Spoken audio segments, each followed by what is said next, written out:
tan abonné e seeno kala ko hesɗi mate oɗon mbawa tinde.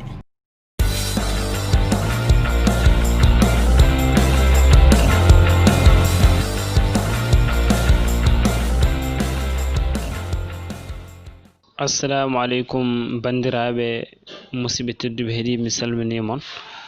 Donc en wayno hande eɗen puɗɗo leçon men 1 walla mbiyen partie 1 tuto en pulaar. Donc taw ko leçon ngaji pulaar apprendre A à Z taw ko YouTube studio. Donc janggen YouTube, donc YouTube studio walla YouTube hande noon naten ko YouTube taw d'abord mbaɗen ouvrir compte holno gudditirta compte ma Gmail, donc e chaîne YouTube holno gudditirta compte ma YouTube. Donc avant ɗum ɗon a natat ɗo DJ Ben Production, so tawi a waɗani abonné mbaɗa abonné, mbaɗa activer la cloche de notification, mbaɗa tout ayi. Donc a waɗi abonné joni min somi naati komi joginoɗo compte, mbiɗa jogui compte goto joni noon il faut mi waɗa ni ayi. Donc mi ñoƴƴa plus o, il faut mi ñoƴƴamo ayi. Donc sa ñoƴƴi plus o waɗanma ni normalement so tawi a joguima a meeɗa jogade YouTube ko ni addantuma ni direct sa naati e YouTube o walla e Play Store o fami ko vérification des informations addantuma waɗanma ni ha yetto ayi.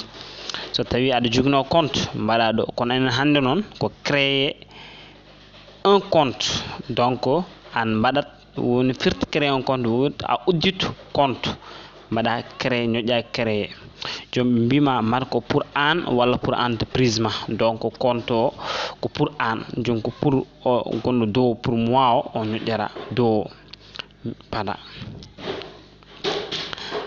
ayi. Donc ɓe mbima prénom ya woni ya waɗa hen inde chaîne o. Exemple inde chaîne o toujours noon saɗa waɗa inde chaîne a waɗat ɗum en majuscule, ñoƴƴa o ayi. sa ñoƴƴima woni en majuscule ayi, a ñoƴƴimo o woni en majuscule. joni exemple min jimmi wadde chaîne am ko Madina TV, exemple Madina TV. Donc a waɗat prénom mbaɗa non, a waɗat inde mbaɗa hen yettode. Donc min inde chaîne mo waɗemo ko Madina, donc inde nde ko Madina ayi, Madina nani. joni yettode nde ko TV quoi. joni mi waɗi TV ayi. joni mbaɗa suivant paɗa sa waɗi joni noon ƴeewa holon jour jibinɗa. Donc exemple bon ɗum ɗo kam sa wala mbaɗa hen jour ma, sa wala mbaɗa hen jour mo mbaɗa créé o 1999 exemple ayi. joni a waɗi hen jour, a waɗi hen ɗum ɗo, a waɗi hen joni ɓe mbima sexe holko gonɗa, mate ka debbo ka gorko walla a waɗa hen. joni kam min komi gorko, joni mbaɗami gorko ayi. joni mbaɗa suivant. joni noon sa waɗi suivant déjà kamɓe moɓe mbaɗane proposé adresse aji email. Donc adresse uji email moɓe tottatma ɗi ɗon, ɗiɗo ko a nanggaɗi en cas par ce que kalno sa nangganiɗi sa yejjiriɗi a waɗat. sa welama nata créer votre propre adresse, nata mbaɗa créer propre ma. sa welama ƴettamo mbaɗma proposé ɗi.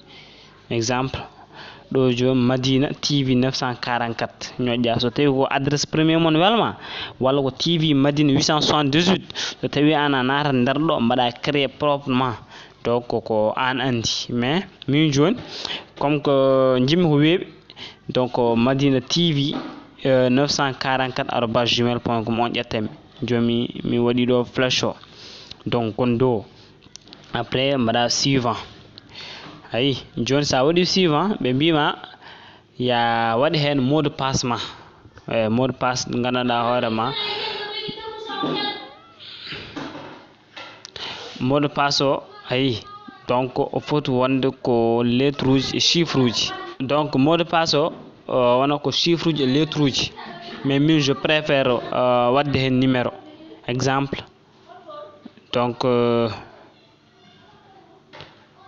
ayi joni sa waɗi hen gotol après ɓe mbima ya wattu hen mot de passe mo mbaɗa dow ɓe mbiyatma ya wattu hen joni mi watta hen ayi joni déjà mi waɗi hen foof nanɗon joni mbaɗa suivant kadi ayi joni déjà nani Madina TV inde chaîne o nan dow Madina TV donc adresse ma o nan ɗon ayi mbaɗa suivant joni ngara telloɗa less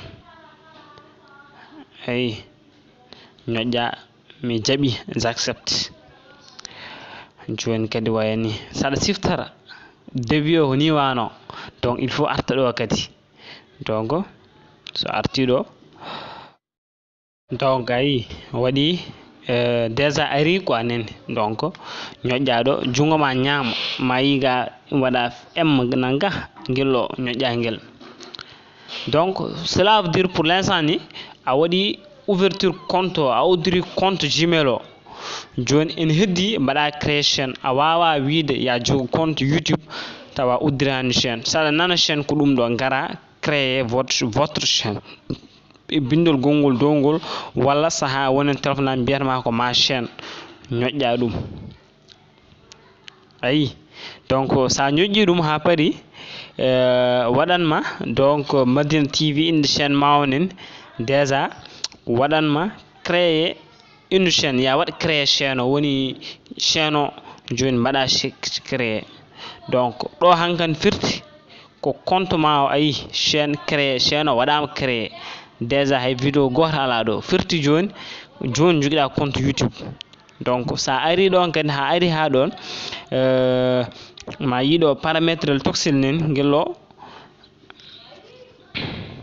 après bon vidéo ji goɗɗi ɗi min gara no photo ngo waɗirte joni ko bonus ɓe mbima Madina TV o ya waɗ ajouter une description donc ya waɗ description holko bon hol woni mujiba chaîne ma YouTube donc sa welama mbaɗa ɗum sa welama kadi muña ha yeeso mbaɗiya ɗum donc chaîne o bon ko ɗum ɗo ɗum ɗo ɗum ɗo ɗum ɗo ɗum ɗo ɗum ɗo gandanɗa hoorema hayso tawi tagui wiide noon ko souvent neɗɗo so yi won aroɓe chaîne YouTube ƴewata ko description ngaji hol mujiba chaîne o puɗɗo wadde abonné ɗin genre uji donc so tawi neɗɗo waɗi créé chaîne mum ma haal ko holko tagui ɗum wadde ha joni kalka famani hen numéro mo nan less ɗon walla aɗa wawi oppude commentaire walla jaaha e WhatsApp am o donc goppana ham toon message